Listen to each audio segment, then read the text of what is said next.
The focus should be on describing the immediate scene, keeping the action relentlessly moving forward. And cliffhangers. Can't forget those. Definitely not.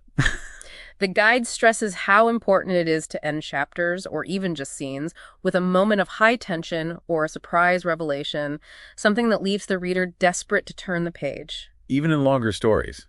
Need to keep that up. Yeah, even in longer formats. You might have brief moments for reflection or character stuff, sure, but the overall momentum needs to stay brisk, engaging. So practically, how do we maintain this speed? What are the tricks? Okay, practical tips from the guide. Kick things off with that action-packed opening we talked about. That sets the pace immediately. Well, keep your scenes and chapters relatively concise, maybe like 1,500 to 2,500 words. And always, always end them with those crucial cliffhangers. keep the stakes high. Consistently high, yeah. Think world-ending threats or the fate of loved ones hanging in the balance. That naturally creates tension. Lots of action scenes. Frequent action scenes are essential, but the guide also suggests varying the type of action. Thrilling chases, intense fights, daring escapes.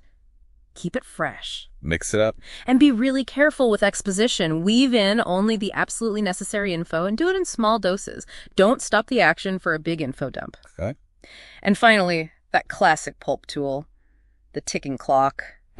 Deadlines, time limits, they immediately inject a powerful sense of agency. Gotcha. Requirement number 5. Include plenty of twists and turns. So just when you think you know what's happening, boom. Exactly. Pulp adventures thrive on those unexpected plot twists. Sudden obstacles popping up, surprising revelations that completely flip your understanding of the story. But they can't just come out of nowhere, can they? Well, ideally not. The guide emphasizes building a foundation first. Use subtle foreshadowing, careful setup. Plant little seeds of doubt, hints that maybe things aren't quite what they seem. So the twist feels surprising, but also earned. Organic. Yeah, organic is a good word. Even if they're shocking, they should ultimately make sense within the story you've built. The guide talks about taking familiar pulp tropes like the femme fatale or the hidden map and giving them a unique, unexpected spin. Or just throwing in something new. Or introducing entirely new elements at just the right moment. A character, a location, a piece of information that sends the story careening off in a totally unforeseen direction. And crucially, each twist should raise the stakes even higher for the hero. Make things even worse for them. Basically, yeah. How do you craft these twists? The guide lays out a few effective techniques. Foreshadowing, like we said, those subtle hints. Misdirection, deliberately leading the reader down one path while the truth lies elsewhere. The old red herring. Exactly. Then there's the reversal, completely flipping the reader's assumptions on their head. You could even use an unreliable narrator where the twist is realizing they haven't been telling the whole truth. Ah, interesting. And yeah, simply introducing a new element, a character, place, object, crucial bit of info at a pivotal moment can totally change the game. Okay, requirement 6 is about engaging the senses. Use vivid descriptions. So it's not enough to just say, it was a dark forest. Pulp needs more. Oh, much more. Absolutely not enough in Pulp. The guide really stresses the genre's power to transport readers to those exotic, dangerous worlds. Using rich, sensory language is key. Making the hero's experiences feel tangible, real for the reader. Exactly. Tangible and immediate for you, the learner. So what are the key elements here? What should we focus on? The guide highlights paying close attention to specific details, the unique features of the landscape, the style of the architecture, the memorable traits of the people. Using all the senses. Yes, language that appeals to all the senses. What does it look like, sound like, smell like, even taste or feel like? And in action scenes. Especially in action scenes, it's about conveying the raw urgency, the danger. Describe the physical sensations the hero is feeling. Use those dynamic, active verbs and really evocative, descriptive adjectives. And the emotions, too. Don't forget the emotional impact, the rising fear, the surge of excitement, that gripping anticipation. Make the reader feel it, too. So, the guide gives practical tips for this. How to write vividly. Yeah, some really practical ones. Engage those sensory details we mentioned. The damp, earthy smell of the jungle floor, the screeching calls of unseen birds, the thick, humid air clinging to your skin. Use figurative language, metaphors, similes. Yeah, employ figurative language where it fits. The sun as a fiery ball sinking below the horizon, that kind of thing. But be selective. Don't overdo it. Right. Focus on the details that truly enhance the scene and add to the atmosphere. Don't just list things. Use strong, active verbs. He hacked through the dense undergrowth, not just he went through. Very sentence structure. Vary your sentence structure, yeah. Short, choppy sentences for action, longer, more flowing ones for atmosphere. And consider describing things from your character's specific point of view. What details would they notice in that moment given who they are? And the guide really bangs the drum about strong verbs, graphic adjectives, expressive adverbs, doesn't it? Oh, hugely. It emphasizes the impact, using sprinted instead of ran quickly, or dilapidated shack instead of just old shack. He looked covertly instead of he looked secretly. Exactly. It just brings the prose alive, adds so much color and impact. Those strong word choices are vital for that pulp feel. Is there a trick to it? The guide suggests a simple but effective technique.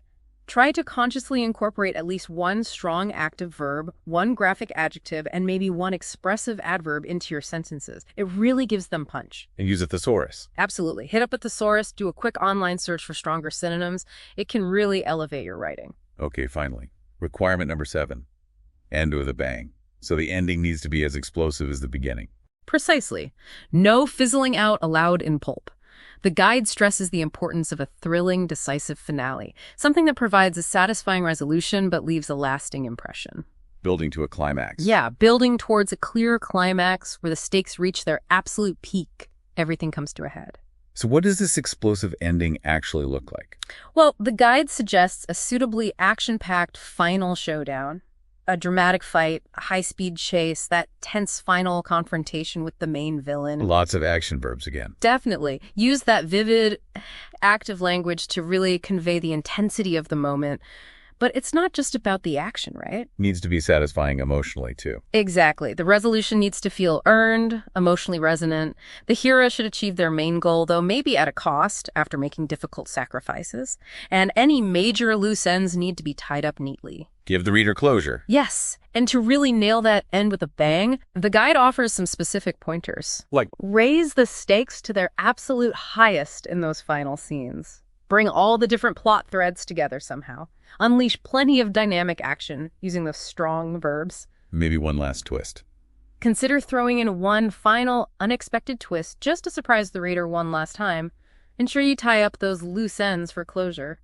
And finally, maybe leave the reader with a lingering sense of wonder, or perhaps a hint of future adventures still to come. Leaves them wanting more. Exactly. Now, the guide also briefly mentions subplots, like romance or side villains. Yeah, it touches on them, especially for longer pulp adventures. They can add depth and complexity. But the guide cautions you. Don't let them overshadow the main plot or, crucially, slow down that fast pace we talked about. Keep them relevant. Yes. If you use subplots, make sure they're relevant to the central conflict. Maybe use them to reveal more about the characters, create some extra tension or urgency, but they should ultimately tie back into the main storyline somehow. Got it. So if we step back, look at the big picture. What really is that classic pulp writing style these 7 requirements create? What's the essence of it for you, the learner? Well, the guide really encapsulates it as that relentless, fast-paced action, those thrilling, sometimes outrageous plots, and those larger-than-life characters. All originally in those cheap magazines. Yeah, designed for broad, escapist entertainment. The main focus is definitely on the excitement of the plot, the immediate action. Often the heroes and villains are more like powerful archetypes than deeply complex, nuanced individuals. And the plots are usually pretty straightforward. Conflict, obstacles, resolution. Generally, yeah. A clear conflict gets established early. The hero faces a whole series of escalating challenges, often involving those exotic locations, maybe a dangerous femme fatale, weird creatures, ancient artifacts, and ultimately there's a decisive resolution. Plus, there's usually a strong element of mystery or suspense woven through it all. And it embraces the tropes, the cliches. Absolutely. The style often leans into familiar tropes, the damsel in distress, the treasure hunt, the mysterious cult. And that's actually part of the fun, part of the charm. It evokes that familiar excitement, maybe even a bit of nostalgia. And the language itself. Simple, direct. Typically, yes. Simple, clear, direct language, sparse prose that really prioritizes the action. Vivid descriptions are used mainly to establish those cool settings, and that quick, engaging pace is fundamental. So if someone listening to you, the learner wants to try writing in this classic pulp style, what are the absolute key takeaways, the essentials to remember? Okay, the guide really boils it down to these core things. First, prioritize action and plot over, say, deep character study. Get things moving. Get things moving. Yeah. Second, establish a clear central conflict with a definite resolution in mind. Third, don't be afraid to use those classic pulp tropes and cliches, but maybe try to give them your own fresh twist. Fourth, use vivid descriptions to really transport your reader. Fifth, maintain a relentlessly quick and engaging pace. Sixth, weave in those unexpected twists and turns to keep people guessing. And seventh. And seventh, always, always aim for that unforgettable, explosive ending. Go out with a bang. And there was one last stylistic tip in the guide about present tense. Ah, yes. Good point. The guide suggests that writing in the present tense can actually create a really powerful sense of immediacy and urgency. Makes it feel like it's happening right now. Exactly. It makes the action feel incredibly real, intense. It sort of plunges you, the learner, right into the heart of the events as they unfold. But it's not always the best choice. Right. The guide acknowledges it might not work for everything, particularly longer, more complex stories that might need flashbacks or deeper dives into the past. But for those fast-paced, action-heavy pulp tales, it can be a really effective tool. All right, let's bring our deep dive into the thrilling world of pulp adventure writing toward its close. Based on all these insights from How to Write Pulp-Style Adventures, we've really explored the crucial bits. Yeah, the building blocks. That immediate narrative hook, the power of those intriguing settings, crafting compelling, if sometimes larger-than-life characters, maintaining that breakneck pace, surprising readers with unexpected twists, painting those vivid sensory landscapes, and of course delivering that unforgettable finale. It's all about hitting that balance, isn't it? Between the action, the characters, the setting, the surprises, all leading to a satisfying payoff. Exactly. A resolution that leaves the reader feeling like, wow, maybe even wanting more. And that brings us nicely to our final thought for you, the learner. Go on. Think about how these fundamental principles of captivating pulp storytelling, that knack for instantly grabbing attention, keeping things moving fast, and delivering a really memorable impact, how could those maybe be applied elsewhere? Beyond fiction. Yeah, beyond fiction writing. To other forms of narrative, maybe even outside of narrative altogether. What surprising bang could you maybe weave into your next presentation at work? Or your next project proposal? Interesting. How could you seize your audience's attention right away and leave a truly lasting impression? Consider those core pulp elements, the hook, the pacing, the explosive ending. How might you adapt them to capture and hold focus no matter what story you're ultimately trying to tell?